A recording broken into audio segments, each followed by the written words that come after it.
Hey everybody, welcome to Ice Cream You Meme.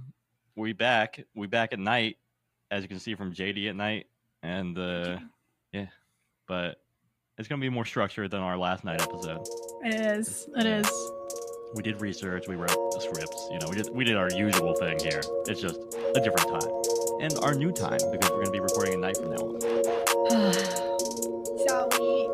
Do you think you can handle it? Are you gonna be like more scared of our topics because we're doing it at night and not? I think undercover. Yeah. Yeah. Are you gonna show me any scary photos today? Because I completely forgot what you are about. I won't spoil what I'm about, but I will say there are no images. Okay. So. Yeah, I think that there's a tendency for nighttime to give a different sort of energy for us. Our streams are kind of nutso, and then our stories at night recording was kind of nuts. So I think it is going to bring that kind of energy. I'm excited. I'm excited to see where this goes. Yeah. JD, I believe you said you had a little topic top of the show. Oh my god. I have... Okay. This might target one person who has ever listened to us, just in fucking general. Like, maybe, like, once. They heard it once and they were like, yeah, I love this episode and I'll never come back again. Okay. Before this, maybe like 30 minutes ago, I got a text from... Because, it's election season, you know? Yeah, right. So I've got one of those... participate in democracy. Woohoo. Yeah, that stuff. I got one of those texts that's like, hey, this is XYZ. Please vote on blah, blah, blah, blah. And I'm like, oh, God, here it goes again. Who is this? Do I just go, stop? Listen very carefully, okay? Hi, this is Shadow. Ooh, the hedgehog. With vote yes, blah, blah, blah. Exactly. Yeah. I was like, listen, Shadow? Yeah. First, I didn't even read the rest. I just said, it just went, hi, this is Shadow. And I went, pause. Because Shadow. Yeah. Interesting. Shadow doesn't strike me as liberal. I feel like of all the Sonic the Hedgehog characters, I would not peg Shadow as anywhere near the left. I feel like he's like an edgy, like Gamergate bro, maybe. Yeah, I think he's like, Shadow can be, the concept of Shadow can be like, he's so edgy, you know? He's so edgy that it becomes a circle and he comes right back into allyship, do you think? I'm right? Yeah, I'm just worried he'd be like an old punk, you know? Like the Sex Pistols guy who like became like a Trump conservative where you're just oh my God. What are you doing, dude? He was like, he's fighting the system. And it was like, all right. Brother, the system? You're in it You've now. lost the plot, my guy. Yeah. Lost the plot. But before we got sidetracked by Hedgehog, I was thinking that like, okay, my first thought was someone named Shadow. This is a non-binary person. Sure, yeah. But also, some more things came up in my head is that for someone to be genuinely like, I came out the womb. My parents have named me Shadow. Yeah. Your parents, first of all, you're a white man. You're a young white man. Man. I think hippie. Yeah, like a hippie white man, like a hippie white boy. Like he was born in the 90s. His parents were like, yeah, your name is Shadow and your sibling's name is Rainbow. That's Rainbow or like Stardust or something like that. So like Shadow has like hippie parents who are like very like freedom, blah, blah, blah, blah, blah.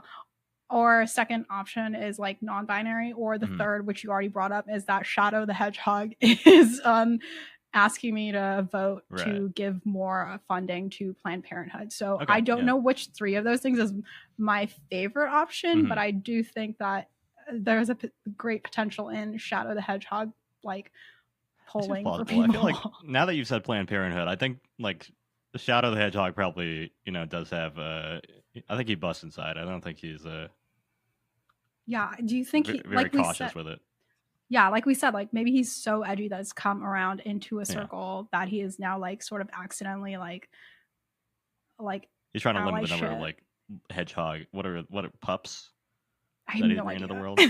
I think. Yeah, so he's not like, oh yeah, get some like free like healthcare testing, get some screenings. He's just like, no, actually, I just want to prevent more hedgehoggies in the world. No shadows, shadettes, shed it. All the Sonic characters are definitely sex positive. I think as the fan art will attest, they're all very open to whatever. Their sexponential positivity is sort of through the roof. But yeah, I got a text from Shadow the Hedgehog to remind me about the electricity. Scarier than anything on the show, I think. If we really want, like, today I was just enlightened by the fact that like the whole like liberals invented hurricanes. Oh sure, yeah. And I was told that was not a recent thing, that was actually, that has been around for quite some time. And I thought it just came up recently. Right, you thought it was like a new invention. No, it's been a long-standing belief, right? Weather machines and triple brackets, they control the choo. I'm just like, weather. Listen, if a certain group of people could control the weather, they have weather machines, wouldn't you be like, hey dude, chill out, instead of like, yeah, let's fucking kill them, because they can control the weather. Yeah, you'd probably want to suck up to those people. Yeah, you'd want to like endear yourself instead of like going like, oh, you guys fucking weather machine, you know, they're targeting us. And wouldn't you be like nicer? Yeah, you would think so. You would think that you'd be like a little cautious, like maybe you don't want to like clock that, you know, that they run the web. I saw especially cooked meme today. That was somebody posting a clip from a 1960s Popeye cartoon where Bluto was cloud seeding, right? Like he was like, hey, cloud seeding, here we go, Popeye, you're gonna get fucked, buddy. And he was like, you know, pouring salt into the clouds from a plane. And then the woman came in, and I don't remember her ad. It was something like Patriot Mama or whatever. And she was just like, so you see, they have to tell you their agenda, and they've been priming us for decades on what they're planning to do and what they're capable. Look at how they have to tell us in plain sight to stunt, like basically like to stunt on us, you know. And I was like, this is fucking cooked. Like, you're like, this proves everything. I do kind of love that, like, in this version of reality, like there's like some universal law that you have to tell people what you're doing, and but you can do it through like a cartoon.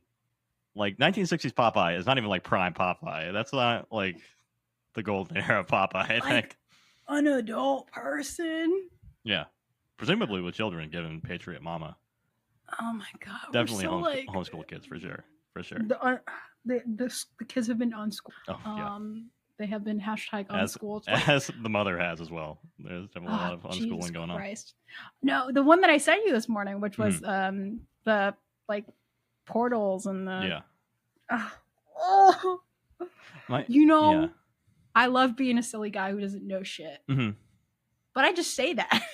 Sure, yeah, I stick with it, and I don't claim to know much. My TikTok algorithm finally has reached like conspiracy nut status, though.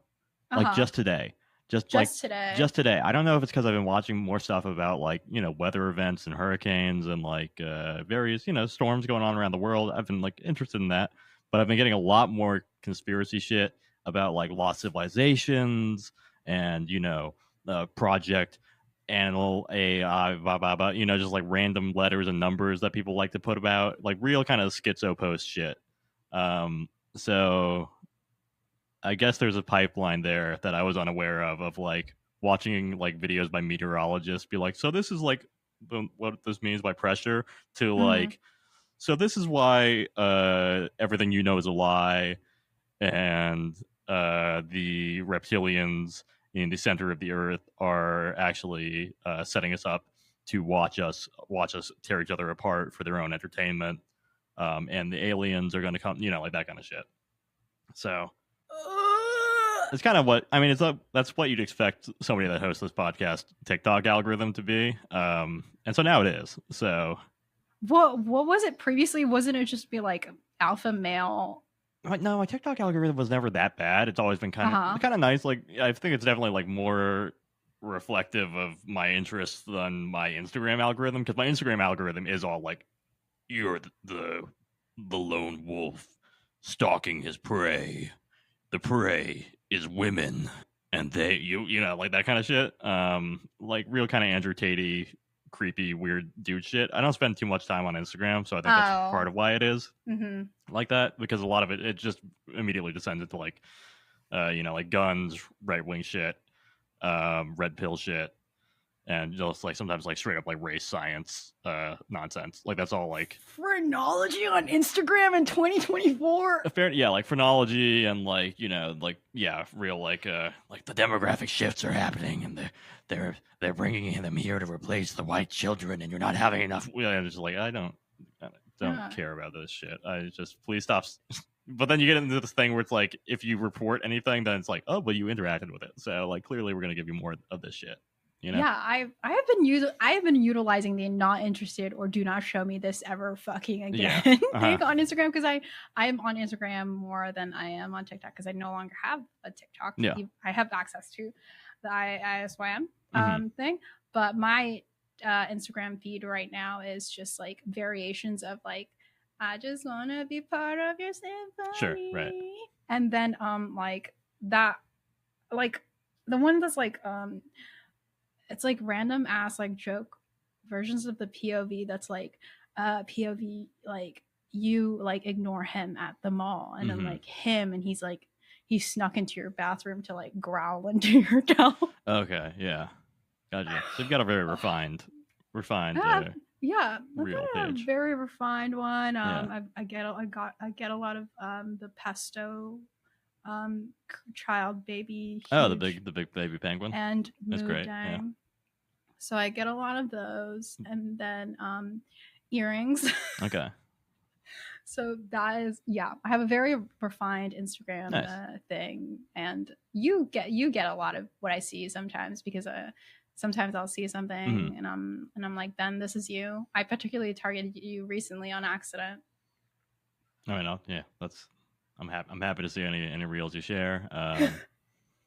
Yeah, so I'm open to anything that will kind of sway my algorithm away from the dark path it's on. Yeah, I fear though that like the things that I send you will like make your it's fine. I think it's all right. I think it's fine. I don't send you any terrible things. I just send you mostly variations of Sonic or and I feel like it knows that I like a shit post. Like it knows that I like just like a horrible, you know, nonsensical meme. That's definitely something it understands about me. Yeah, I think Slay. A little we just did a little study on algorithms. Yeah. That's what you get in the night version of the Ice Cream You Mean podcast is algorithms. Let's talk about our very personal algorithms and how they've been very targeted personal. towards us. Yeah. I know, like we could have talked about Uzumaki, but I didn't yet. I didn't watch it. I've seen some spoiler stuff about the drop off in quality. I don't know if you've seen that. I have not. I think the most recent thing I saw of it was a friend watching it on they had like a projector. They had a whole setup. So they were watching it in big, and I was like, damn, maybe I need to do that. Not watch it on my phone or my iPad. No, I've heard episode 1 is like, you know, incredible, just like the trailer, just like the comic. And then 2, it has a major quality spike, and people are like, I hope they bring it back to high quality for the rest of the series. It's like, that's not gonna happen. Like, come on, guys. Like, I did not hear about that. I should just shut up. We should just watch it. Yeah, we should just watch it, I think. Yeah. Because then we love the quality. We love, but also like sometimes I just love to see stuff. Yeah, right. And I mean, like, let's, you know, that other Junji Ito anime series on Netflix was not like the highest quality thing necessarily. Yeah, so like you're getting, okay, listen. Yeah. You compare it to that one. Yeah, it was it may be worse because it is just like all in black and white. So when they like crap your animation quality, it just does feel like someone's like unfinished like storyboard playing out in front of you. It reminds me of like the videos on YouTube that are like, oh, if you mute the audio for like some of these animes, it literally is just like still shots like just running through, and I'm like, is that what it's gonna be like? And I'm like, you know what? Right, but like not drawn as well as the comic or the manga, so it's just like a massive downgrade. But still worth watching. It's a good story. Uzumaki's a good story. Yeah. Junji Ito, undebatably a master of horror. Love. We love him. I was just reading the like Mimi's Tales of Horror one. I got it like maybe a couple months ago at Barnes and Nobles, and I'm like, this girl needs to move the fuck out of wherever she's fucking living, because she's like experiencing shit. And I'm like, the first story on that one book is like her and like a friend are like driving down the road, and then they see like a woman on top of like a telephone pole or some sort of pole, and then terrifying, and then they get out of it, and then they get out the car and they're like, where is she? She's not there anymore. And we never saw her again. I'm like, one, I see that, never coming back. I'm never leaving my house. And I'm like, and then it's like, oh yeah, you forget that it's Tales of Horror, so she experiences these more horrors. And I'm like, girl, move. It's that. You thought it was gonna be like a little slice of life about Mimi? Because I bought it at the same time as the cat one. And I was like, let me just have some fun. Sure. I did not, because I think that's one of the ones that I didn't like read on the internet as a PDF. Oh, gotcha. Yeah. So I was like, Mimi, you need to fucking move. As all manga was intended to be read. That's That's a scan. That's the scanned PDF is how I also read the one that was like, was it Junji Ito? It was like the guy was like, he had like poop. No, that's. I will clarify this at a later date. We can edit this out, JD. It's okay. We don't need to talk about it. No. Let them know that I read something like that. But it was like a horror story. It was just like a weird story about like this guy got like some poop. JD likes reading about poop. JD. I'm pretty sure it was Junji Ito. So reading the Poop Man. Very scared of the pee poo man. Oh my god, the poo man who comes to your circus and gives you poop. I'm pretty sure that's the fucking premise. That's what it is? Okay, well. Yeah, I'm pretty sure that's what it was. Like he's at a circus or like some carnival, and he wins like realistic. Yeah, maybe we have to take back the Junji Ito Master of Horror thing if that was a Junji Ito story. I don't know about this. Well, I mean, Junji Ito did, give us the fucking ice cream man. Ice Cream Man that's not a great one. That's oh god, on think. Anyway, we've been talking 18 minutes. We should probably get into our topics. We do have topics today. We're not just ripping today. No, good golly. Unfortunately, we could do this all night, folks. You know us. We love a yap sesh. I'm not just rocking our boy Grimace for no reason today. Today I'm donning him. Yeah, this is from you guys. Today I don my Grimace pin, and I'm glad to bring you good tidings from our main man Grimace. For Ben and I, this is where it all kind of started a little bit, right? Correct me if my memory is wrong, since this is the history of our friendship. But Ben and I met in a linguini. We're studying pasta. We were studying pasta in a linguistic anthropology class in college. At some point, I don't remember why. Either it was like a project, it was because of a project, or you're just friends, you exchange phone numbers. I don't know Ben's side of the story, other than like he sent a text, and like I did not get it, because it was a wrong number. I think I gave Ben the wrong number. But Ben sent a meme or like something to the wrong number, and it was like apparently an extremely NSFW image of Grimace. And to this day, I still don't know what the photo is. It's kind of been approximated sometimes in like our Instagram DMs. If I'll see like a photo of Grimace, I'm like, is this it? Is this it? Many a grimace to be seen between me and at this point it's lost to the sands of time which exact Grimace porn image it was, but it was definitely a Grimace in a compromised position. But that's our lost media. I think one day, several years from now, I'm just gonna get like a random DM from Ben's like, I found it, and I'm like, what did you find? And like, an extremely like highly detailed Grimace photo that's like, this is what I sent. And I'm like, I feel so bad for the original phone number. Yeah, we need to find that person too. Whoever we need to sent. Yeah, so we can ask them about like lost media. We find them, but let's be clear. Okay, let me. I feel like I need to defend myself. I was gonna say like I'm gonna give you the floor. It sounds bad. Like this guy met this person in class and just like sent Grimace porn. We had discussed. I believe that one of the first things we connected on was like how people want to fuck mascots. Like we talked a lot about Tony the Tiger, and Grimace was also featured in there as like among the mascots that people were very horny for inexplicable reason. Neither of us, I can't speak for you. Neither of us, as far as I know, is particularly attracted to Tony the Tiger or Grimace. But it was something that amused us in the anthropology class. Yeah.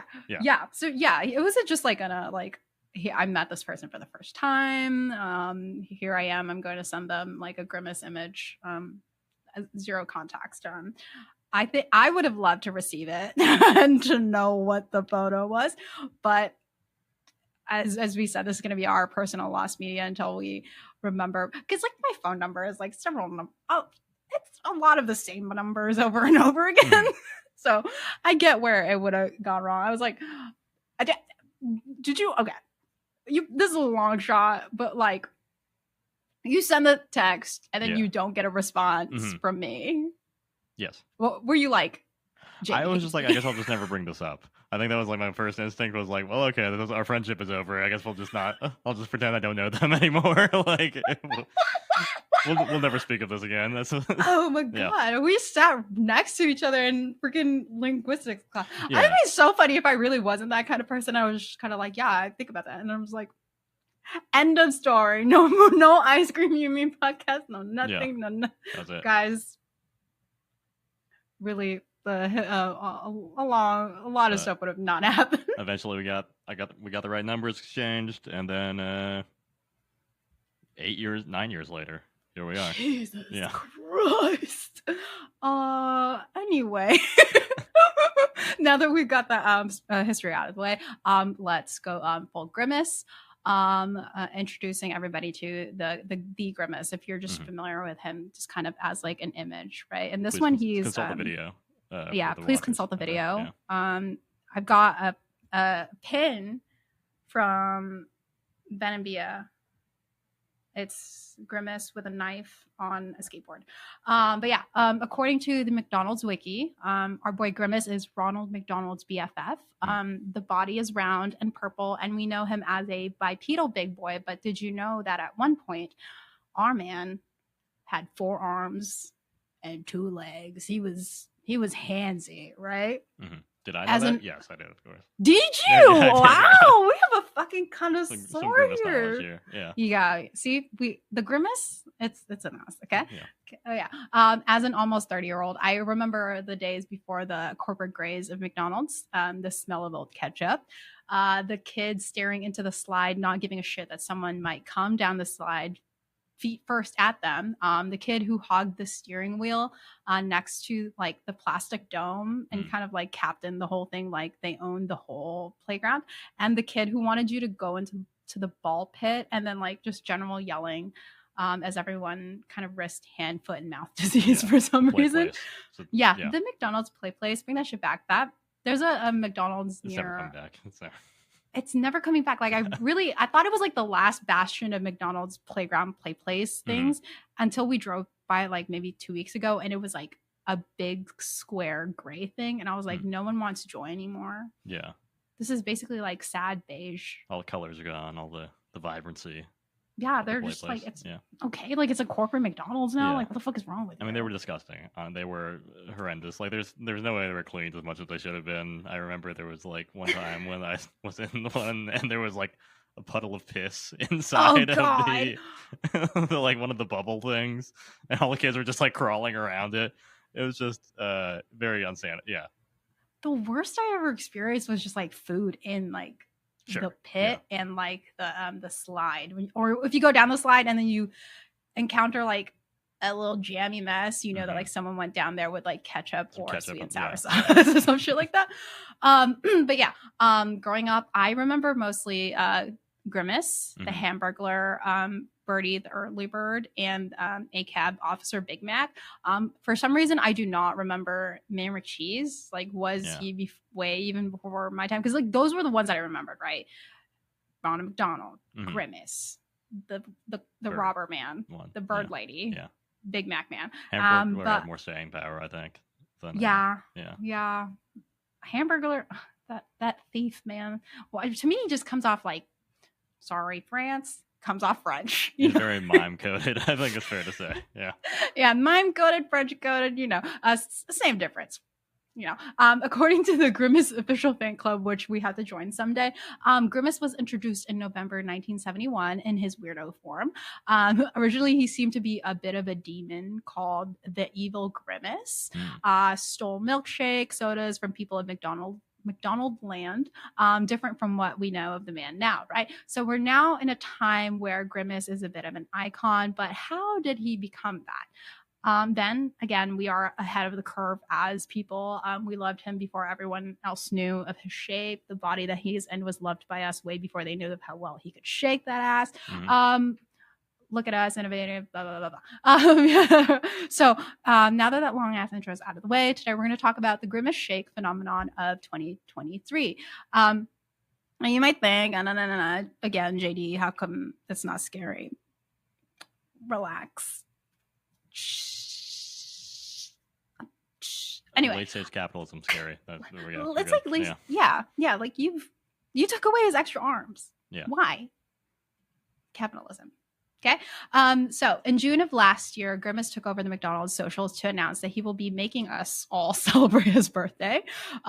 In this birthday celebration, we got a birthday meal and the birth of the Grimace Shake, a purple milkshake that, from what I could remember, tasted like berry. I think that's what you told me. Yeah, like berry with vanilla. Like, I'm still not sure, but I remember that like I did end up fixing it by adding coffee to it and making it taste a little bit like, you know, like coffee, less sweet. But I think it's like the flavor of a berry, the same way that like you have like berry flavored cereals. It's like the milk of the cereal, like the Boo Berry Monster cereal. If you just took the milk from that and like made a milkshake out of it. Yeah. Right. We got the birthday meal and we got the Grimace Shake, but for some reason the response to the Grimace Shake was bizarre. It was horror, right? The general concept of the Grimace Shake meme videos were that you sort of went fucking nuts or you just died if you drank the Grimace Shake. It started with TikTok user the Fraz Maz. They made a video that amassed 1.7 million views. And it was the first one that started it all, where he just kind of drank the Grimace Shake and died. It was a quick video. Happy birthday, Grimace. Drink, die, easy. When I watched some of the videos, I sort of realized that this was like great for artist reference for finding a cool new way to pose a dead body if you're like drawing. The Frazmaz's pose was sort of like a stereotypical like face to the side, like puddle like near his mouth. Death? Yeah. Okay. Yes. Even the leg. Yeah. But another version of it, like later on, was by user _ Logan Ross, who drank the shake and basically looked like they were bodily slammed into a brick wall and the shake was thrown right next to them. So it's very quick. Drink, die. Right. It seemed as a meme pretty quick-lived, spawning only one meme spinoff that I just learned about when I was doing this research from Cretinous IC, who tweeted the Grimace Shake trend, but with a photo of Krispy Kreme's Barbie donut and shake promo. The whole premise of it is basically like, you, instead of drinking it and dying, you drink it and you get yassified, right? The yassification part comes from user Semilio Frank's edition of a Peter Griffin meme where he drinks some pills and bloops right into like yassification. Thus comes the idea that if you drink the Barbie Shake, instead of dying, you slay, right? So Ben, not to gender us, but you are the Grimace Shake and I'm yassified Barbie Shake. Yes. the two genders, right? Now you may wonder if this had any impact on McDonald's stocks. I don't know. Check that yourself. We're not finance bros here. But the McDonald's Twitter did end up tweeting a zoomed in photo of Grimace that says me, double E, me pretending I don't see the Grimace Shake trend. We didn't exactly disappoint him, but we did confuse him. Sure, yeah. So let's talk about riffing on memes. The Grimace Shake memes did get complex. No longer did people just like sip and die. Some people took their imagination by the hand and said, let's fucking go. Some of the memorable examples for me are TikTok user Jury, where they blasted off the shake, where they drank it and they died, but their body was hung over the McDonald's sign. Because sometimes you have those McDonald's signs that are really high up, but some of the ones that are just like maybe like 10 feet tall, where like the McDonald's hole is like 5 feet off the ground, so you can just sling yourself through the hole. Great sentence. Then we have user Riley Brennan's sling yourself through the McDonald's hole. We have user Riley Brennan's video where they take a drink and they end up dead in a river, face down in the water, which is a lot of dedication because it was really like a real river. Not playing around. They were fully face down in the river. Then we have user Not Maximus who drinks the shake and then it cuts to them dead in a car. User Joel V_7 drinks and cuts them dead in Ronald McDonald's arms. So it gets more creative than sip and die, right? It seemed as though part of it was kind of one-upping the previous version of the meme that you saw, and just making some like more interesting horror content, whether on purpose or not, whether you just wanted to be like worse or funnier or weirder than the previous one that you saw. It's like less one up each other kind of thing, right? Audience, you may remember that not only did we love the meme, but we also took part in it. I did my version of the Grimace Shake meme, and will you let me play a video? Will you let me play a Sickaroonie? Okay, so this was our version of the meme. It's 1:36 long. If you're driving and you want to see it, you can wait. I have acquired and imprisoned the Grimace. But yeah, so it is noticeably very purple because it froze. There's whipped cream still on there. It's slightly melted on the inside. So all I need to do, hypothetically, is stick it back into the thing, and hopefully it tastes exactly the same either way. But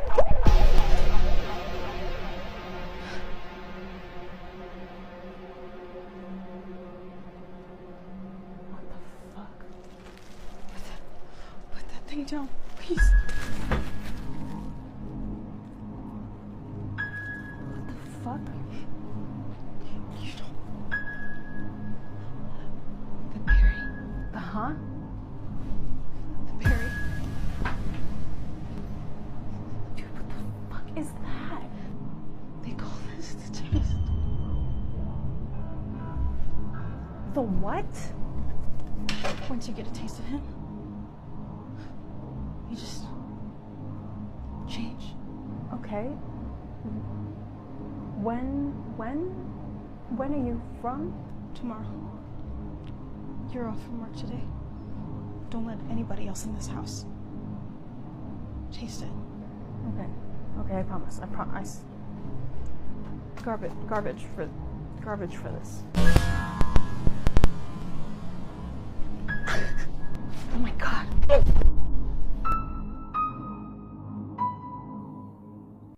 Gang, gang. Gang, gang. Oh god.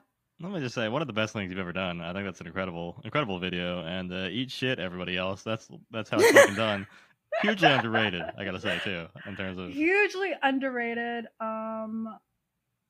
Let me just get back to the script. But hold on. I'm very glad that I did title it very nicely. Good SEO on that one. Yeah. Yeah, it's just slay. That's how we fucking do. That's how we do at Ice Cream You Meme. Wait, hold on. We make sure things are findable. Okay. Oh god. Let me in. Okay, cool. All right. Where was I? Link.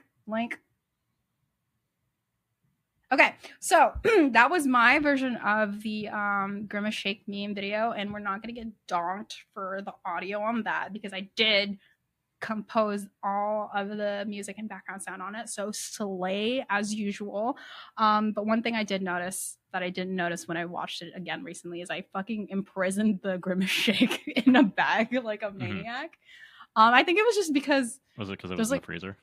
Yeah, it was in the freezer, and there's like a hole on the cup. So I'm like, I don't want it like the taste of it's a freezer. It's not meant to be on the side for very long, you know? Like, yeah. It will not contain. Yeah, it makes sense. Yeah. So, bringing it back to what makes a Grimace Shake video, and from the video that I did, it starts off normal. Someone's reviewing the Grimace Shake. For simple videos, it just cuts quickly to them being dead. For the more complex videos, something cues to the absurd, that person dies or something happens to them that isn't good. If you've been on the internet long enough, this isn't a new form of like riffing on a meme. We've got video essays that start off with this bit on the regular. The concept of the mundane being wrecked by the absurd is something that we talk about a lot on the show. With my video in mind, let's take those characteristics and identify what those were for our version. So 1, it starts off normal. I'm just telling you that I'm going to review the Grimace Shake.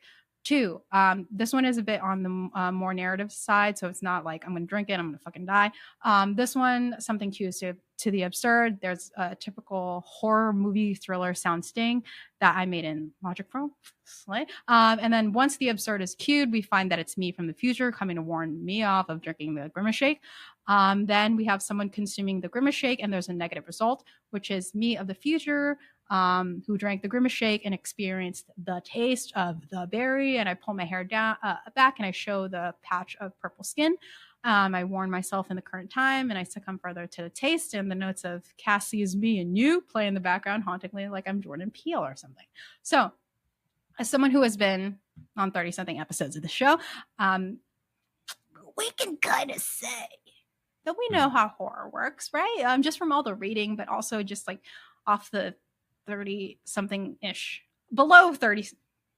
Let's not make us 30 No, we're at 30-something. We're at like 33 or something like that. Yeah. But with almost 30 years of being scared of shit in general, if we go back to episode 19, where I discuss SCP-1090, you can re-listen to the section where I discuss the ways that we utilize sound in order to make something scary. Then if you go to the Dear David episode, I talk about what makes a scary story scary and good, which, just to reiterate, the Dear David story was not good. We have peeped the horror quite a bit, enough that we can maybe make a 30-second horror short, me and Ben, and I think like another 30 episodes we can do like a 30-minute horror short. Well, we'll get there. Yeah. We'll make an hour someday. And with all that being said, people, like, I think personally that people don't need to have read and written hours worth of essays like us to know what scary is. If you ask someone what their favorite scary movie is, no matter what it is, you'll find commonalities in the stuff that they're scared of. Mundane turning absurd, someone living in your attic, the loss of a sense and inability to identify an intruder because of it, a giant creature that you can't see, etc. I'm betting that most of the people making the videos didn't really think too hard about the video and just in general made like a Grimace Shake meme video. I bet the creator of the meme just kind of gave it a couple of minutes and decided this is it, right? Maybe. I don't know their mind, but still, riffing off a meme like this isn't exactly rocket science, but just requires a basic understanding of the meme concept or a concept of a meme, right? Yeah, it's kind of it's a format that you're following, right? Necessarily. Yeah. It's format just has like a different like subject, right? So does memeing require creativity? Another timely bit ended up on my timeline, which is the following tweet from Petre. Peter? Sure. Yeah. Raleigh, like Raleigh, North Carolina. Their tweet said, saw someone make a "it's one banana, what could it cost" joke earlier today, and somebody QT'd or quoted it with a speech bubble screenshot of Lucille Bluth. Something has to be done. So if you're not that aware of the speech bubble meme or the "it's one banana, what could it cost," that could mean nothing to it. Could just be a series of words, but let's break that down. The gist of the speech bubble meme is adding a speech bubble to a quote to make it seem like it's being said by that person. With this understanding, we now know that the speech bubble memeing the line "it's one banana, what could it cost" is a fundamental misunderstanding of the meme itself, because to speech bubble something is to make it seem like someone is saying that, but to do the speech bubble meme using Lucille Bluth on that quote is incorrect because that is something she literally says on the show. Yeah. Right.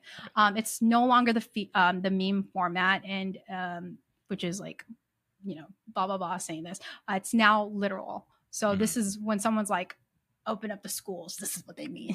You know?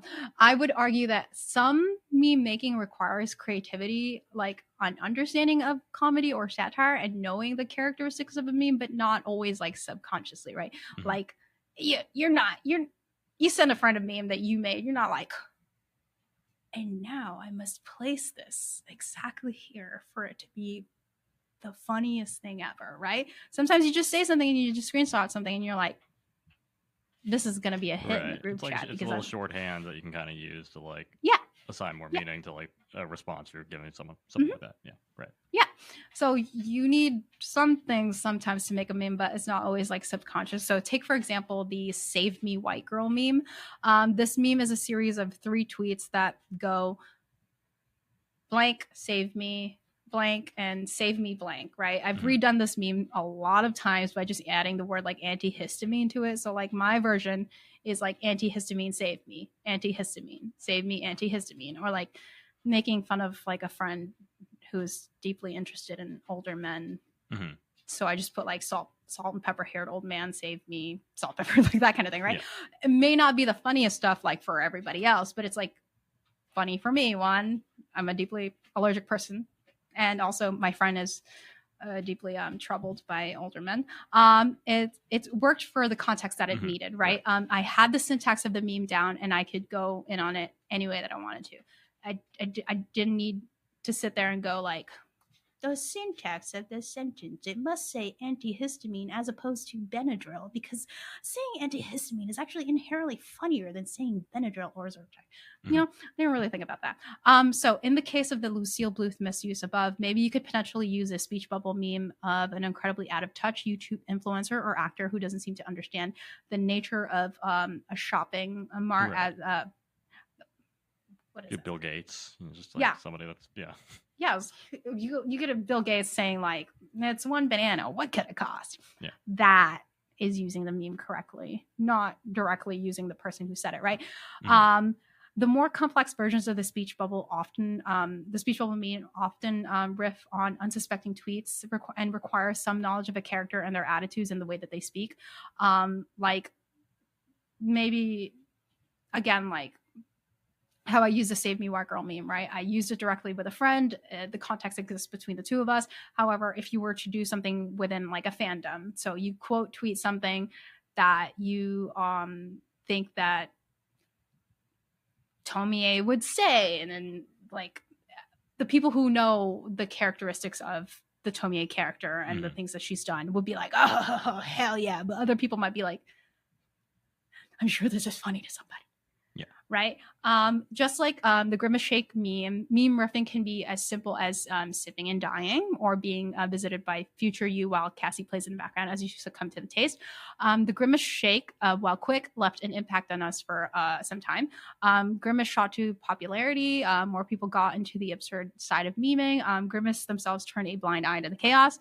I rarely get into a meme and post it publicly. Usually memeing is reserved for like me, then other friends. I don't know, very, very intimate meme sharing. It was easy enough and in our niche for the podcast, while also being like somewhat a mascot of our friendship, a benign creature who was perverted in some way. And there's always some shit going on. And I close this out with a little bit of sentimentality that I rarely feel on this podcast, because Ben, 30 plus eppies, slay. We have come so far from our IPA translations and our tiny little college. Look at us, 30 episodes deep into a podcast full of our mind and our love for the bit. And here's 30 more episodes. While watching documentaries on 9/11 truth or shit in our anthropology class. Let's further ruin our minds and our algorithm. Let's go. That was the Grimace Shake. That's it. Incredible meme. It was a great little moment. I do like the TikTok you made. I feel like that's a Riverside. Riverside. Riverside. Internet like Oh. this. Okay, there you are. Last thing I heard was the word incredible. Thank you. Incredible. Yes, I think the TikTok you made is incredible. I think your contribution to the meme culture. I mean, what Grimace means to our friendship, what Grimace's place in our hearts, and the kind of absurdity that Grimace represents. Because I think that's part of the appeal. Like, I don't think we're the only people to have had a pre-existing fixation on Grimace as well. Like, there's something about Grimace, this purple blob monster that I believe is supposed to be a milkshake. See, that's like the thing. Is like I heard he was just like a creature demon, but like milkshake. Someone somewhere like was like, oh, he's actually a taste bud, and I'm like, yeah, I've heard that as well. Right. So many things were totally unclear what Grimace is. And of course, the Grimace's uncle. Grimace. How do you say it? Uncle of Grimacy. I've been saying it like just Grimace. Uncle Grimacy. Uncle Grimacy. Who, as I read and did not fact check, was apparently kind of discontinued because somebody wearing a Grimace costume said stuff in support of the Irish Republican Army. Which, hey, look, Uncle Grimacy is clearly an Irish character, very Irish coded. So God forbid he speaks up against imperialism. Exactly. How do you silence the man? Right. And also, I heard this today. So Grimace is, I don't know if you've heard of this, but he's now kind of the mascot of the New York Mets baseball team. The Mets? Yeah, Sorry. he's kind of like, he's been brought. I guess Grimace was brought out and pitched the first pitch of a game back in June.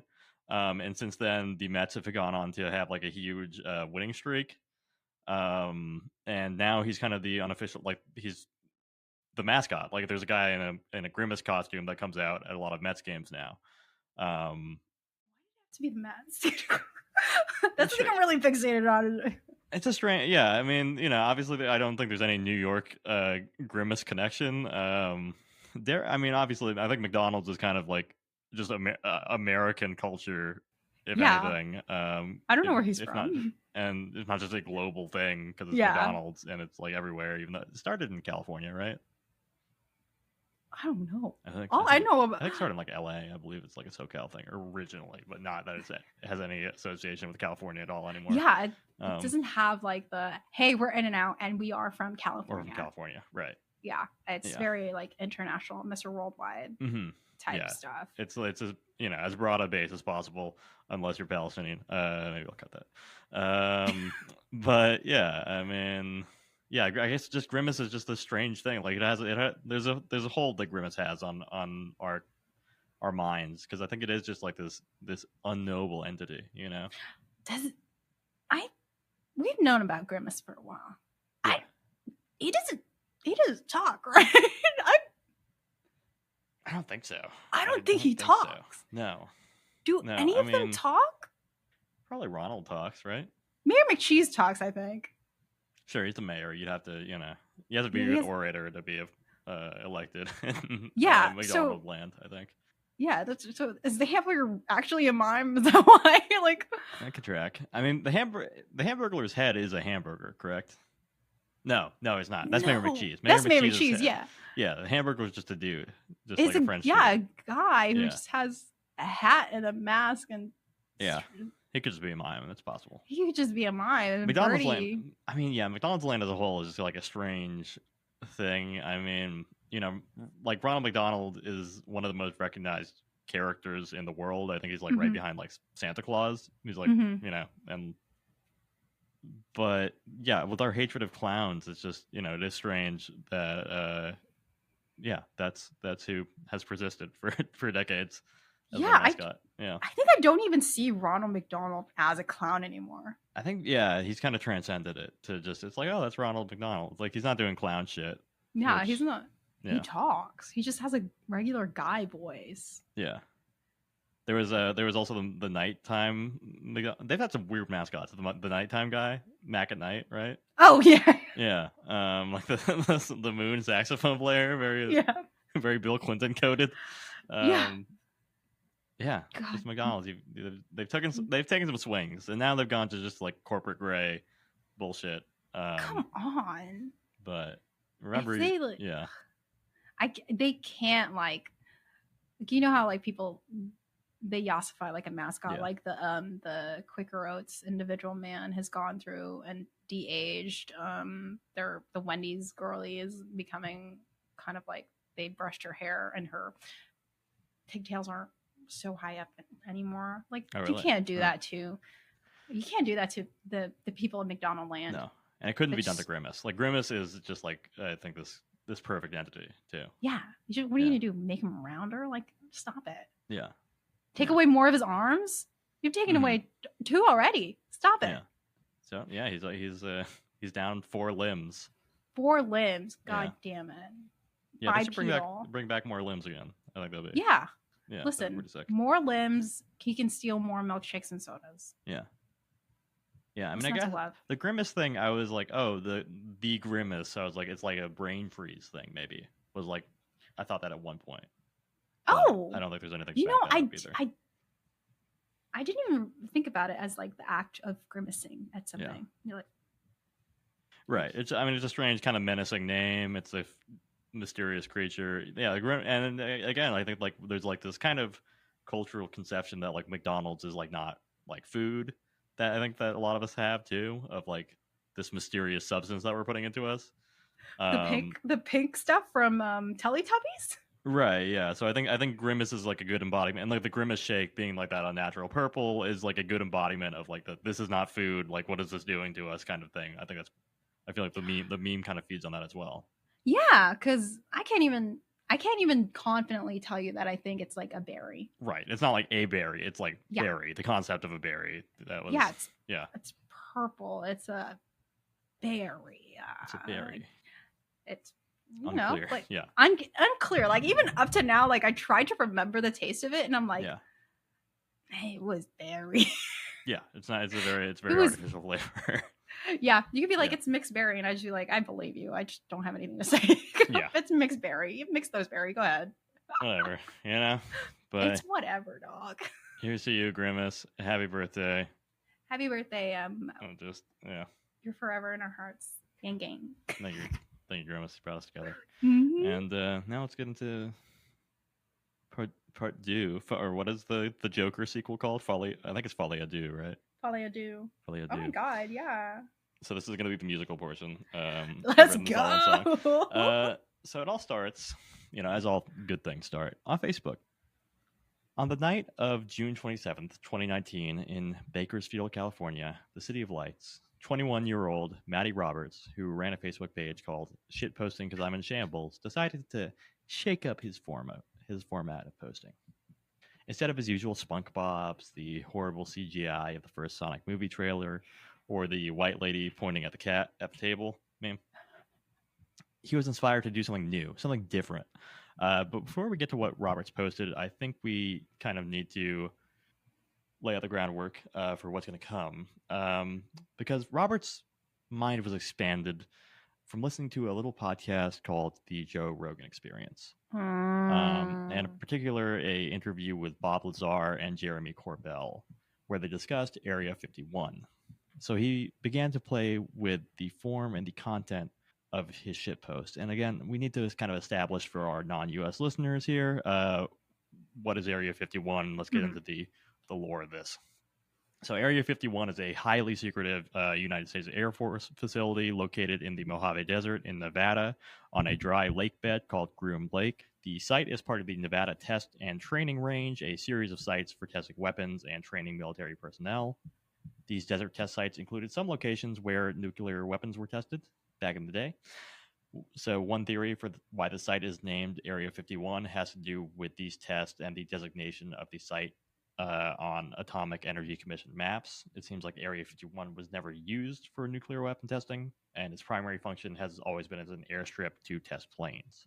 So the site has also been called Paradise Ranch, and this seems to be due to a local Lockheed Martin engineers efforts to make the work at the site seem more appealing. They're like, come work at Paradise Ranch, you know? Finally, is this our first time mentioning Lockheed Martin? I think this might be.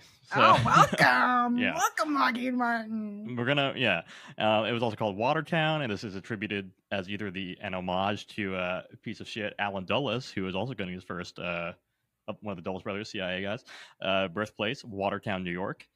Or it's a reference to times when rain would temporarily fill the dry lake bed of Groom Lake. So the site is also called Dreamland, and that's a reference to the radio call sign for the base in the 1960s. But today, the officially sanctioned name for the site is the Nevada Test and Training Range at Groom Lake. But we'll be sticking with just Area 51. That's what everybody knows it as. That's what we think of it as. Yeah. So there was an airstrip built by the Army Air Corps during World War II, but this airstrip was abandoned with the end of the war. The site was repurposed in 1955 for the CIA's Project Aquatone, the development of the Lockheed U-2 spy plane. So because of the remote location and the secrecy surrounding the development of the U-2, access to the site was primarily via airplane. Components were manufactured at Lockheed Skunk Works in Burbank, California, and then transported and reassembled at Area 51. So daily shuttle flights flew workers from Area 51 to Burbank and back. So we have a secretive military site only really accessible by plane, where they were working on and testing spy planes that could fly 40,000 feet higher than any other plane at the time. And coincidentally, UFO sightings started to become more commonplace around the Mojave around the same time. Ooh. What are the odds? Bear in mind, this is less than a decade after the Roswell incident, which is kind of primed and opened the third eyes of the American people to be on the lookout for strange things in the sky. So the Roswell incident, again, for our international folks, was another kind of spy-related air test from Project Mogul, which aimed to deploy listening devices attached to balloons to monitor Russian atomic weapons tests. So basically, one of the balloons, or if you believe other people, an alien spaceship, crashed onto this dude's ranch. And so apparently the debris they recovered from Roswell was tinfoil, rubber, tape, and thin wooden beams, which... You mean to tell me that they didn't find a little alien man that they dissected later and put it on VHS bin? Look, they don't, as far as we know, okay? This is what the mainstream media is telling us, is that it's just... tell me? Yeah, which, I wouldn't trust those materials to take me down a slight hill, let alone interstellar travel, right? That's not happening. I'm not going in anywhere in tinfoil. But do you? But given the increasing presence of UFOs in the public consciousness and being a site for testing experimental aircraft, Area 51 was primed to become a UFO hotspot from the start, right? So there's this singular figure who managed to fully cement Area 51 as an alien mecca, and this man eventually did show up on the Joe Rogan Experience. We're talking, of course, about Bob Lazar. Bob Lazar's legend began in 1989 with 2 TV appearances on KLS TV in Las Vegas. Lazar presented himself as a government physicist who had formerly worked in the S4 section of Area 51. He claimed that while there, he had uncovered documents on research on an anti-gravity reactor, that there was a hangar at the site with 9 flying discs of extraterrestrial origin, and that these discs were being deconstructed for access to their fuel source, element 115, which, according to Lazar, is impossible to synthesize. It's an element that heavy here on Earth. The substance has to come from a place where super heavy elements could have been produced naturally. Element 115, as it exists on the periodic table, is called moscovium, by the actual scientists who discovered the 115th element on the periodic table, and that has been successfully synthesized, but it's highly unstable, and the half-life of it is about 0.65 seconds. And it's also super radioactive, so it'll be a while before we're using that as spaceship fuel. But also Lazar, tell me. Yeah. Also, Lazar, as soon as the moscovium stuff came out, he was just like, "Oh, well, it's a different substance. It's not the same thing. It's not the same element." Okay, well, it sounds like when the Mormons were like, "Oh, there's people on the moon," and then that somehow fell out of their mythology. That Jesus took a tribe of people to the moon because they thought no one would ever call them out on that one. But the more I know on this episode. Yeah. So naturally, Lazar covers himself. He changes the story. Very strange from a respected physicist. So Lazar's got a story out there. It didn't take too long for Lazar to come back into the public eye, and now he was claiming that the government was waging a covert war on him. They were reportedly shooting out the tires of his car and erasing all of his educational records at Caltech and MIT. Okay. That's what they did to me at Harvard too. Right? Yeah. So like the US government has a pretty good sense of humor because they did not bother erasing his high school transcripts, which showed him to be in the bottom third of his class, and that he did not graduate with his class. He had to take an extra summer classes as well. Wait, let's leave that one. Yeah. And they also didn't get rid of his community college transcripts either. Which is, again, obviously, this is no dunk on people who had to take summer school or go to a community college. That would be a self-own on myself there. But also, you don't see me working at highly classified research settings for a reason. Exactly. Yeah. So Lazar did work for a contractor at the Los Alamos National Laboratory in Santa Fe, New Mexico, and he does seem to genuinely have a good mind for technology. He ran his own business selling electronic equipment.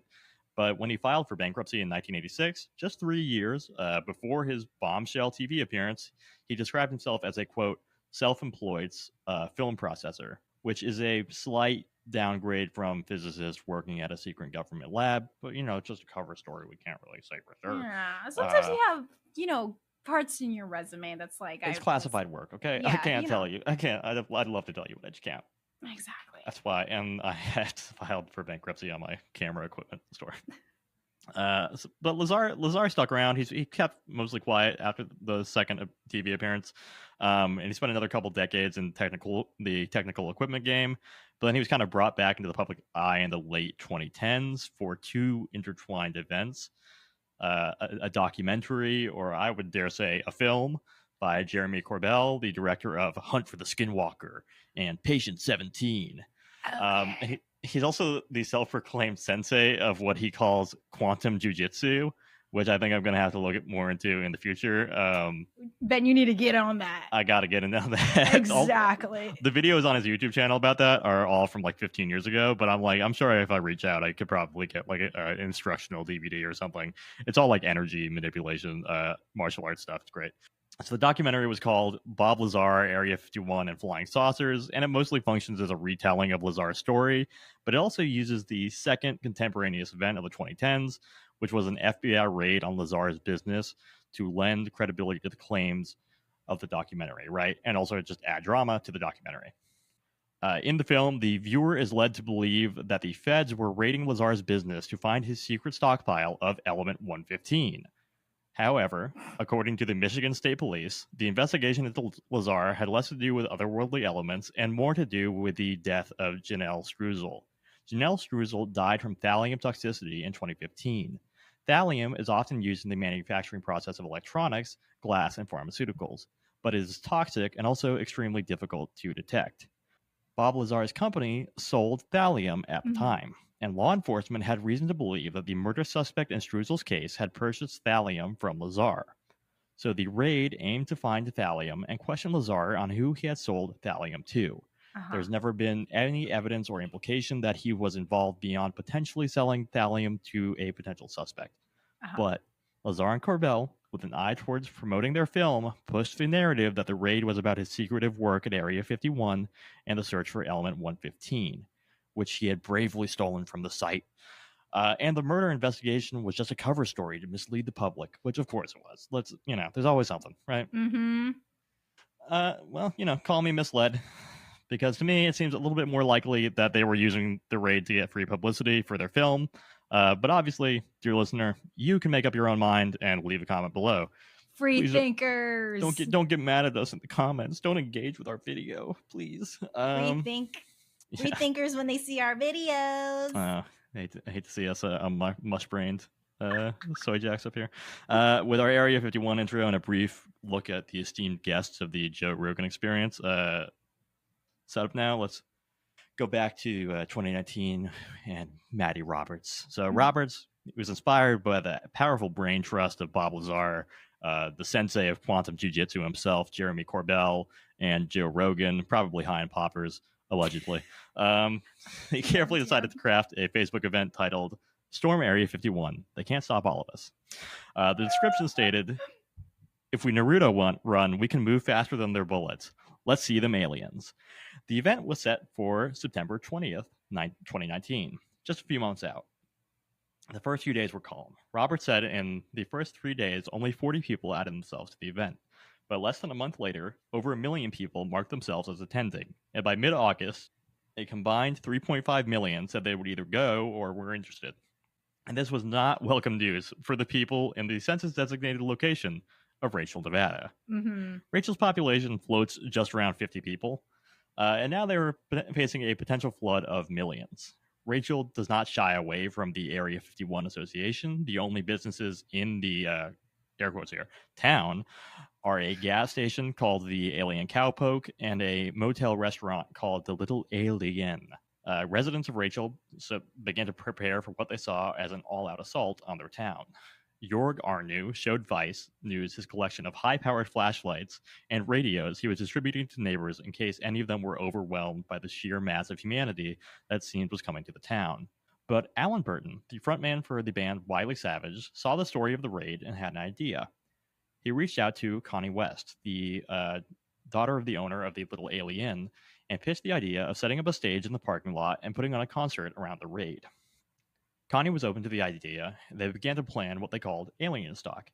Now, this is where the version of events begins to split. One version is that Connie West reached out to Matty Roberts and tried to get him to join in organizing a festival around the Area 51 raid. The other version is that Matty Roberts came in about a month into the planning and about a month out from the event with a vision of turning the event into a full EDM festival. In any case, we know that Roberts and West worked together planning a music festival in Rachel, right? The event became more clear, and as the organization of the festival developed, the idea of millions of potential people shrank to tens of thousands of possible attendees of the festival. Mm-hmm. But this was still a major issue for Lincoln County, Nevada, and the total population of the county is only 5,000. So the county drafted an emergency declaration to pool resources with neighboring counties for fear that the event could overwhelm the infrastructure of the area, from public health to cell phone towers. The Federal Aviation Administration declared temporary flight restrictions for special security reasons in the airspace around Area 51 in the weeks leading up to the festival. And meanwhile, our buddy Jorg of the Powered Flashlights posted this message on the Rachel website. Quote, "With the social media attention this event is getting, we want to clarify a few points for those who are not familiar with the area. Other than the Little Alien, a small bar/restaurant/motel, there are no services in Rachel. There is no gas and no store. The inn is booked for that weekend. If you plan on attending the event, you must be experienced in camping, hiking, and surviving in a harsh desert environment, and have a vehicle in good shape. You must be prepared to be completely on your own for food, water, gas, etc. We expect cell service and internet in Rachel to be offline. Credit card processing will not work, so bring enough cash. This event will undoubtedly attract crooks trying to capitalize on the chaos. Be on your guard and always lock your vehicle and stay away from the residential part of Rachel. Most residents do not like where this event is going and will respond accordingly. Warning, a dubious group claiming a connection to chaotic events like Burning Man and the Las Vegas Electric Music Festival has taken over the Rachel part of this event. They threatened to take over Rachel and claim that his residents are on board. The residents were not asked and are not on board and will certainly not allow their town to be taken over. Law enforcement will be overwhelmed and local residents will step up and protect their property." Jorg was really cooking, or he thought he was cooking there. So it's safe to say that the tensions in the community of Rachel were a little high at the prospect of alien stock. News outlets were all falling over themselves to report on what was sure to be the next Fire Festival. But then on September 20th, the day of the festival, very little happened. The raid obviously never materialized, right? There were not millions of people storming Area 51, and the festival itself was pretty chill. The Lincoln County Sheriff estimated that around 1,500 people attended Alien Stock, and less than 200 people made the trip from Rachel to the gates of Area 51, which is like a 40-mile car drive through the desert on like a dirt road. Because we don't take cops at their word, I found other estimates that said that there was potentially 3,000 Alien Stock attendees and 300 people at or near the gates. So in any case, shy of a million, shy of millions, shy of tens of thousands, right? Fairly small group, fairly small festival.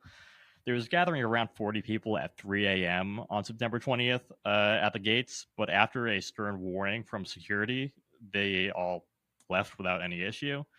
2 men were arrested for trespassing after they were found climbing through shrubs within Area 51.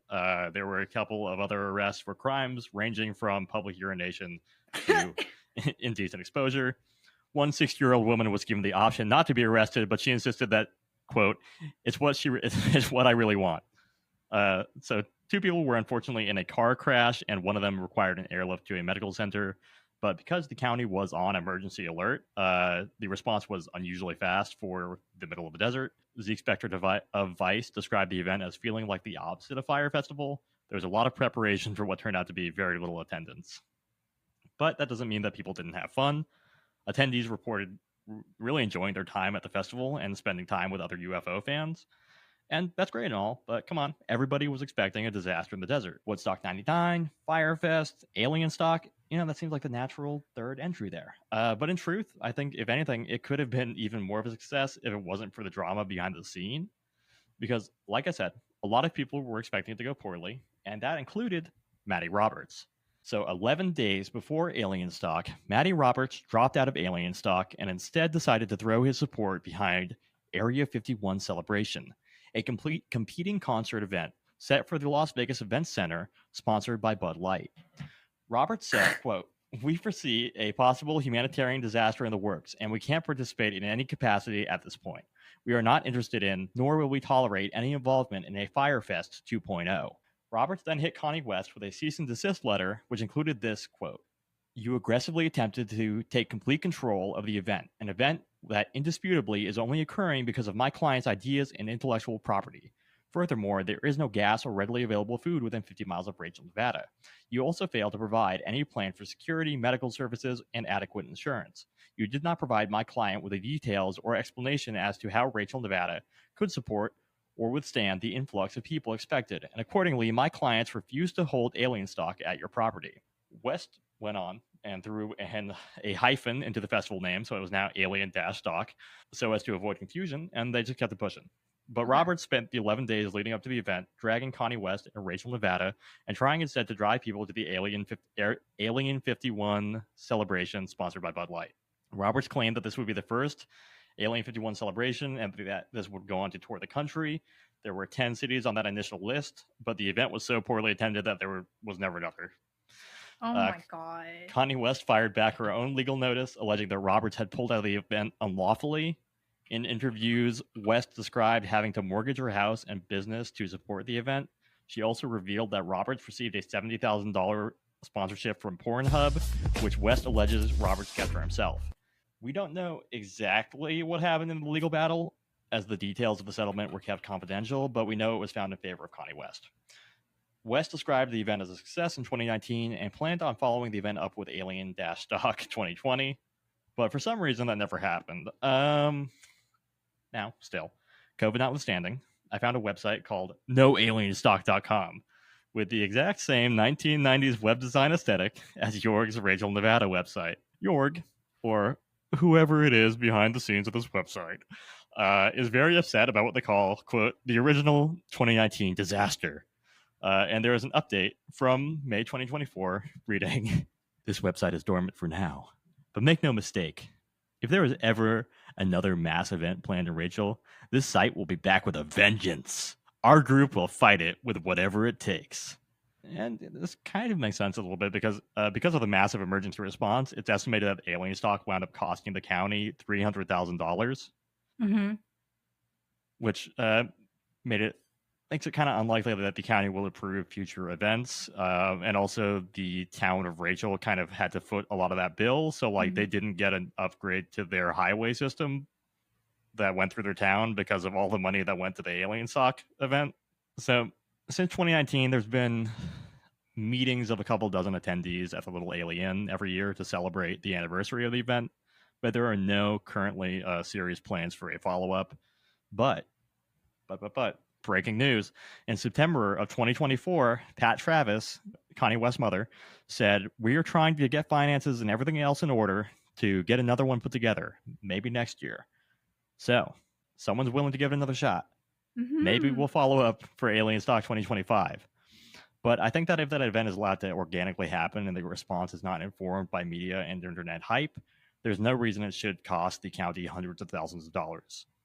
It was a small festival that hundreds of people had fun at, and that seems like a perfectly nice thing to happen in a small town, even though I know York does not agree. Since 2019, the lines have only gotten blurrier, but the truth is still that the internet is not reality. Millions of interactions on Facebook do not translate to millions of attendees. And while I do think that attendance of Alien Stock was lowered because of the infighting between Roberts and West, I also think that an alien-themed music festival was always going to be a fairly niche event when it comes time to actually go. So that's the raid of Area 51. I completely forgot that you were doing this one. Oh my god. Sweet. I love this. Came in cold. Okay. Yeah, I was always like, I never looked up anything about like Area 51 other than like, like you kind of have the, like, did I come here knowing? Did I come from the Philippines? And I just accepted that Area 51 is for lore. aliens. America lore. Yeah. Yeah, and I was like, here I am, 8 years old, and I'm like, yeah, I agree. Yeah. I agree. Yeah, this is for aliens. So I didn't even know, other than like the kind of like basic Area 51 history that you get when you watch enough like alien hunting shows. History Channel kind of stuff. Yeah. Mr. Alien mind blown guy. And the fact that, you know, maybe I do need to start asking questions. Like I just accepted Area 51. Like someone could just be like, and also, and I'd be like, yeah, you could have lied to me. Oh yeah, totally. Yeah, I'm very the sort of trust that I have in you. But yeah, the 10 years after Roswell incident is very funny to me. Every time I think about the Roswell incident, I think about the tinfoil and the supposed alien dead body. Right, yeah. Oh my god. Yeah. Unthinkably. Didn't even think about it. Area 51. I don't know. Is that like if you had a bucket list of like locations to go to that we have covered, or like you just know from like the paranormal, is Area 51 still in there, or is that like, oh god, everyone wants to go to Area 51? I don't think you're gonna see much. You know, it's like you're gonna go to best case scenario. Like the easiest places to go is Rachel, Nevada, which is like 100 miles outside of Las Vegas, like the middle of the desert. Maybe you can go all the way to the gate, in which case you're going to see a gate guarded by military guys surrounding a flat piece of desert. You're not going to see anything that's too exciting, I think. Like, so it's low on my list personally. How about you? What about you? Yeah, I don't think one. It's the desert. I love to look at her. Bless her, she's gorgeous. But I think it's one hot. Maybe, and then like at night it get too cold, cold, and also like flat nothingness, just driving up to it. Like maybe like if I've made it through like the top 50, I'm like, you know what, it's time, let's visit Area 51, just drive up to it and say just we went. But yeah, it is kind of low on my like list of places to go. I might go to like the Little Alien. I think like that's probably where I would stop. Like I'm down to go to like a little alien themed diner. Yeah, I love like the Roswell like alien diners, like the cafes situation, like the places where they have the food. Like if I was gonna go for like a Mothman situation, I would go to the place that has the Mothman pizza, and I'm just like, this is mostly cheese and olives, but it's in their love a little kitsch, you know. I love it. I love a little camp, little kitsch. I'm here for it. So I do remember, what is this, like September 2019, I was I was working, blah blah blah blah blah, but I remember in college they would have like, this was like peak usage of Facebook to me, because that's how you found your like housemates, but like there would be like those events on Facebook, so I was like, everybody at 3 p.m. we're all gonna scream in the quad, so like it's very like familiar as a concept of like people holding like an event, and then like people saying that they will go to this, like it'll say like, let's scream in the quad at 3 p.m. and then like maybe like 15 people show up, whereas on like the Facebook event it said like 500 people will show up. Right. There's always that huge drop off. Yeah, because it's just like you it's an easy like, right? And it shows up on your feed as like this person's gonna go scream there, and you're gonna be like, what the fuck? Like I'm pretty sure if I was like in college during that time, I would have like liked the event and be like, yeah. I don't think I was on Facebook at that point. I think I'd gotten off Facebook already, but there was definitely like they're like, oh, this is funny. Like, I think that's how most people engage with it. Yeah, I just, but like the media was like, millions of people are coming to Rachel, Nevada. Can the town and county survive this? And it's like, no one's going. Like, like a couple hundred people wound up going. Like, yeah, you'd have to be really in the bit. Yeah. To go. Yeah, right. And like the footage of the event is like, it looks like fun, but it has like that kind of like small like convention vibe where it's just a bunch of, let's be real, fairly dorky people like Naruto running around and just having fun. Like it looks like a very pleasant little experience. Like I would be fine with going, but yeah, it was never going to be like this huge raid, like overpowering military guards and like or even like a festival of like 30,000 people all driving 2 hours from Las Vegas. Like that's just not how those festivals, like Burning Man is a huge festival, and that also happens somewhere with like there's no infrastructure, right? Mm-hmm. But I think that growth there, at least until like the tech bro kind of era, was very organic, and it was like small at first. Like that's all. Like festivals start out small, and then maybe they grow with time, but they never start out like first year independent festival is going to be 30,000, 40,000 people are going to show up. No. Yeah. Like. Yeah. I don't know, like maybe like okay, like if we lived closer to Vegas during that time, I'd be like, hey, that's good. Let's check it out. If we lived in Vegas, maybe like drive a couple hours. Yeah, but you'd either have to be like one in the bit, live close enough to it, or just like you were gonna go close to there, right? Anyway, right? Shy of 1 million is just a lot to me. But like there's gonna be a million people here. Yeah, that's a large estimate. But that's again like just reporting on the Facebook event like it's a fact. It's not a fact. It's just like that's how people interact with it. It was like, oh yeah, I'll be there. Like I feel like sometimes that is a tendency of like the stuff that we cover where it's like event focused or like something, right? People will see like XYZ is happening on Facebook, and then like when you take it to like a news article, a local station, they'll be like they're reporting on it as if it's like factual types of situations, and then like when you're a little closer to like the story, not even just as a story but as like a like a joke, as a meme, you're kind of just like, this is not gonna happen.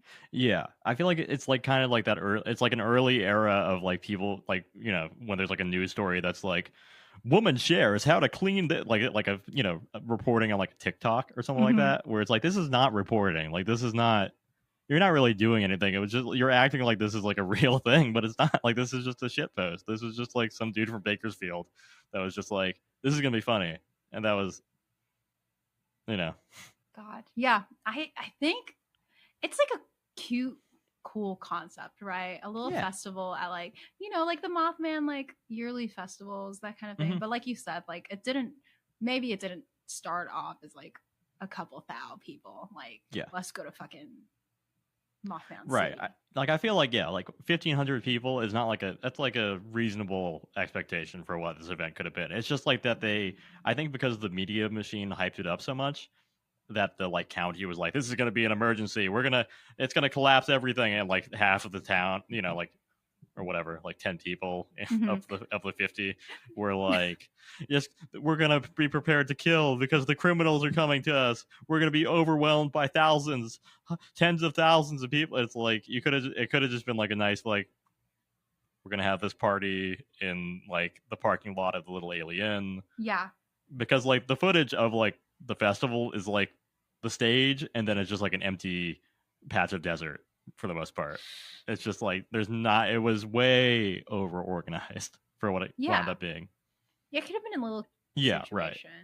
Yeah, because it was like, I think I read that like the local, like the county sheriff charged like $168,000 for like overtime because they had to like have everybody on like and ready for like what was going to happen there. It's just like if any, like the county was misusing the money because it's like the expectation that this was going to be this huge thing really wound up being like, well, we have to have all the forces. We have to have like a military force ready for this. We have to bring in the like sheriffs from other counties to back up, like, you know.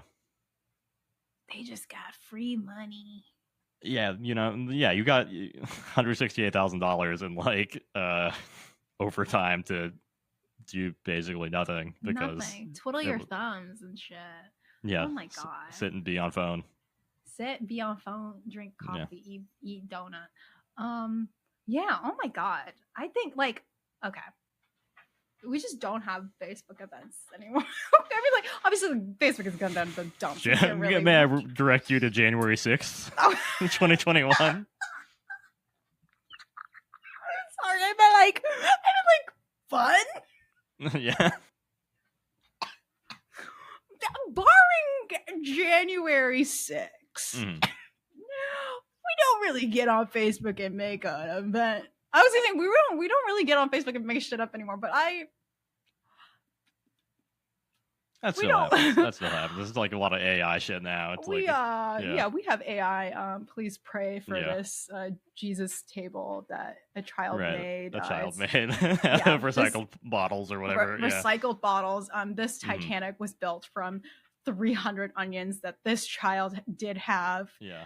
Where are all the onions in the world? That child is in the math book. Like little Kevin bought 25 pounds of onions. Yeah. He's what the math books are afraid of. Okay. That's it. Oh god. We okay. Let me run that again. We don't get on Facebook and make up funny events just to press. Yeah. I am attending to it anymore. You know. We're not. That was an era, and that's not where we're at. We're not making events in like TikTok doesn't have really much of an event thing. Instagram, you can kind of share. Like Facebook is the only one with like that event capability, and just Facebook people, a lot of younger people are off of it, and I think just the people that are still on Facebook there's probably still events, but it's not like shit posting it's not, events. No, it's not. It's not. I think it's because that that younger group of people that would make like a shit post event have mostly migrated off of the site. Yeah. And then you don't really have when you have so many sites to do so many things on, there's not like a centralized place or like at least as central as it could be to do wacky, silly little things like this anymore, right? Like when everything is trying to be everything, but in different images of itself. Right. And everything is kind of flattened in terms of like, Reels is basically the same as TikTok and like YouTube Shorts. They're all kind of, everything is kind of homogenizing into the same, like, this is how you engage with content. You can like it, you can comment with it, you can save it. That's it. That's what we want you to be able to do. Not like, I'm going to be here, like in a real place at this time. Like, Yeah. There's something, because I remember the Facebook events, you could also like post on like the feed for it. You could like share stuff on your own, like if the permissions were for everybody, right? So you like the stuff of like we will all go to the Davis Quad at 3 p.m. and scream together. It would be like sort of even prior to the event, it would have a little bit of like a tiny community at that spot of like just people sharing memes with each other and be like, oh, this is what we're gonna do. Everybody wear da da da da da. And you communicated with people with some intent to maybe not necessarily go there, but just to like have fun a little bit on this Facebook post together. Right. Yeah.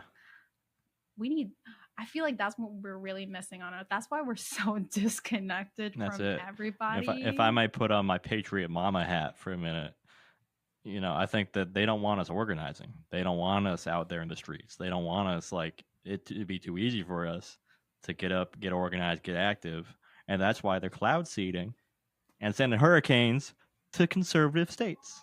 Yeah, let me get my gay little frog. Popeye told me about it. Popeye told Popeye in 1960s. Yeah. Oh, yeah, let me get my gay frog that's been made gay by sewer water on.